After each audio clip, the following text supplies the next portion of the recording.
DoxyPEP is one of our best tools at preventing STIs. It's really exciting and it's been working super well across the country.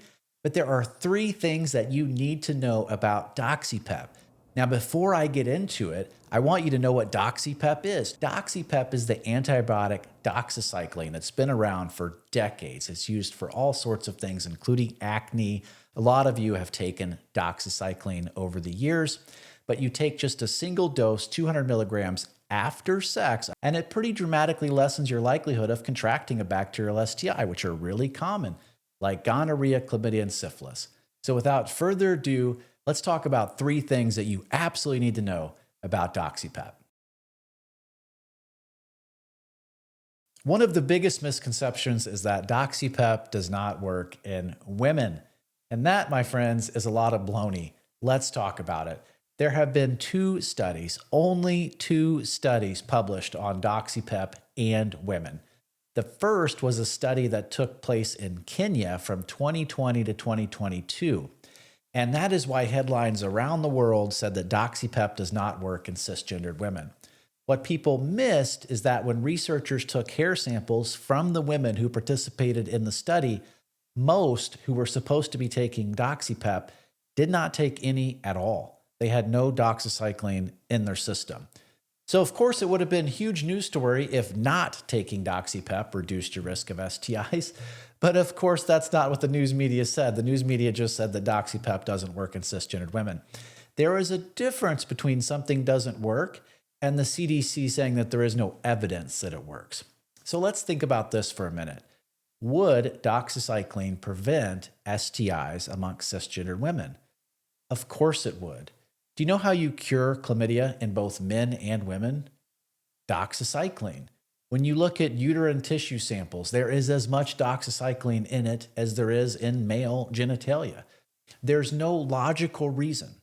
There's no gender reason why this wouldn't work. So it was no surprise to me when about a year ago there was a study published out of Japan which looked at female sex workers, and it showed a huge home run as far as STI prevention goes with women. And best of all, there was no increase in yeast infections or bacterial vaginosis by the women taking doxycycline as a way to prevent bacterial STIs, because I know that is something that a lot of women are really concerned about. So there's no logical reason why it wouldn't work. And even when you look at the CDC guidelines, it says there is no proof that it works in cisgendered women. It then talks about this study and mentions that a lot of the participants lied, and so it's just inconclusive. But again, there's no logical reason why it wouldn't work for women. And I think it's critically important to understand this. These bacterial infections, syphilis, gonorrhea, and chlamydia, disproportionately impact women, not from a statistics point of view, but from a health point of view. They can cause things like pelvic inflammatory disease.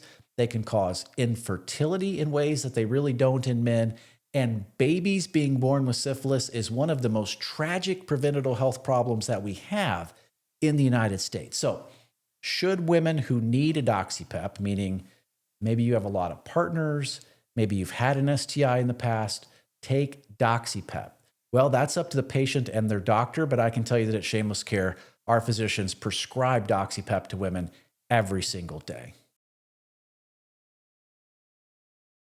The second thing that you need to know about DoxyPEP is dosing and timing. So I guess maybe that's two things, but we'll cover them both here under number 2. All right. Now, DoxyPEP is 200 milligrams of doxycycline. The problem is you're probably going to be prescribed 100 milligram capsules. Why? Because 100 milligram capsules are just way more common than 200 milligram capsules. In fact, I'm not even sure that 200 milligram capsules of doxycycline exist. So you need to read your medication label very carefully because you're probably going to need to take 2. And if you take 1, you might be underdosed. So always read that label. 200 milligrams of doxycycline is the DoxyPEP protocol for both men and women. Now, the second question that's a little bit less intuitive is timing. Okay. Now, DoxyPEP is supposed to be taken within 72 hours of unprotected sex. And so the question that everybody has is, because they want to protect themselves from STIs, they want to know, okay, 72 hours, that's 3 days. when is the perfect time to take it? Can I take it too soon where it doesn't do any good? Or is it better sooner? Is sooner better, right? That's what people want to know. I got to tell you, there is absolutely no data on this whatsoever. There's no data that shows that at hour 6, it's better than hour 26 or 36 or 46 or 56 or even 66. There is no data on that. The only data is, does DoxyPEP taken within 72 hours work or not? And yes, it does. So it's up to you whenever you want to take it. I take DoxyPEP as soon as possible so I don't forget, because a dose that you forget to take is absolutely not going to work. Now, another question about timing that people have is they'll ask a really specific question. So a patient might ask a doctor at shamelesscare.com and say, hey, doctor, I had sex on Tuesday morning, Tuesday night, Wednesday morning, and Wednesday afternoon. So when should I take DoxyPEP? Should I take DoxyPEP twice on the day that I had sex with 2 different partners, etc.? Your label is probably going to say take up to daily. That's what the CDC guidelines say as well. So in that situation, for someone who's having sex a couple of times on a Monday, they should take it 1 time on Monday, 1 time on Tuesday, etc. You take it on every day that you have unprotected sex, because it says take it up to daily. The next thing people want to know about DoxyPEP is it effective? Well, yes, it is, but I'm going to tell you everything you need to know about it right now. So we're talking primarily about syphilis, gonorrhea, and chlamydia.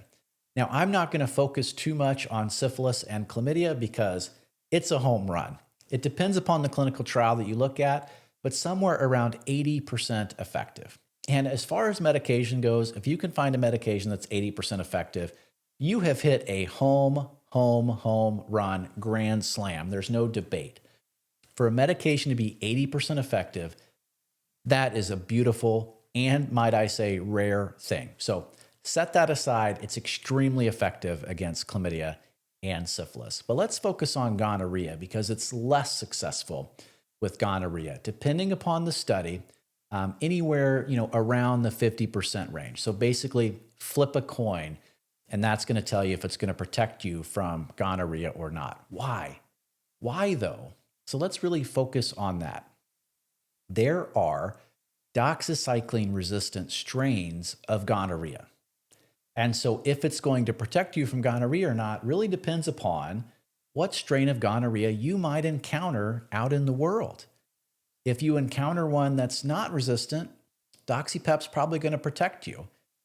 If you encounter one that is resistant, DoxyPEP is not going to protect you. It's really just that simple. So a bigger question, and maybe one that just popped into your mind, is DoxyPEP causing this gonorrhea resistance? Okay, well, no, it's not.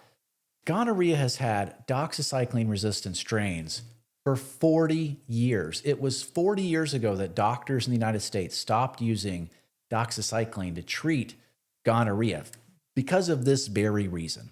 So those strains have been around for a very, very long time. Is DoxyPEP making the situation worse? Well, let's talk about this. The first thing that you have to understand to put this into perspective is that gonorrhea, chlamydia, and syphilis, all 3 have been decreasing in the United States. In fact, this is the 3rd year in a row that they've all 3 decreased, probably because of DoxyPEP. So let's not lose track of that. Gonorrhea, chlamydia, syphilis, all dropping probably because of DoxyPEP. However, when researchers look at samples of gonorrhea from people who do in fact test positive for gonorrhea, in the past couple of years with all the DoxyPEP being used, then a higher and higher and higher percentage of the gonorrhea cases that people detect have that gene that makes it resistant to doxycycline. Now that might sound scary to you, but it's just common sense, and I can paint this picture for you beautifully, all right? Imagine that you're a farmer and you have a big old field of corn as far as the eye can see. That's your land and that's your corn.